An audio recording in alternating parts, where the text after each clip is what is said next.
மறுபடியும் விடிஞ்சிருச்சா? என்னத்த சமைப்பேன்? இன்னைக்கு நான் என்னத்த சமைப்பேன்? டெய்லியும் ஒண்ணு சமைக்கணும்னு சொன்னா என்னதான் எனக்கு தெரியும்? எங்க வீட்டுல மணி 7 தான். 7 மணிக்கு இழுத்து போத்திட்டு தூங்குவேன். ஆனா இங்க சமைக்கிறதுக்கு வந்து நின்றுருக்கேன். நீ என்ன சமைக்கிறதுன்னு தெரியல. என்னத்த சமைப்ப? சாம்பார் வச்சா இது என்ன சாம்பாரா ரசமா இருக்கு. ரசத்தை வச்சா இன்னைக்கு ரசமான்னு கேக்குறாங்க. என்ன பொரியல் பண்றது? எனக்கு பொரியல் எப்படி பண்றதுன்னு தெரியாதே. களி சாப்பாடு வச்சா காலையிலேயே சாப்பாடு வைக்கிறீங்க. என்ன டிஃபன் செய்யறது? தோசை. எப்ப பார்த்தாலும் தோசையான்னு கேக்குறாங்க.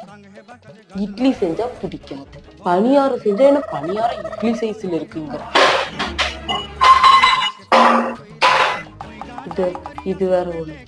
தண்டத்துக்கு வீட்டுல ஒண்ணு வளர்த்தி விட்டுட்டு இதுக்கு சாப்பாடு போடணும் அப்பப்போ, இதுக்கு தலை சீவிடணும் அப்பப்போ. கல்யாணம் பண்ணும்போது சந்தோஷமா இருந்துச்சு.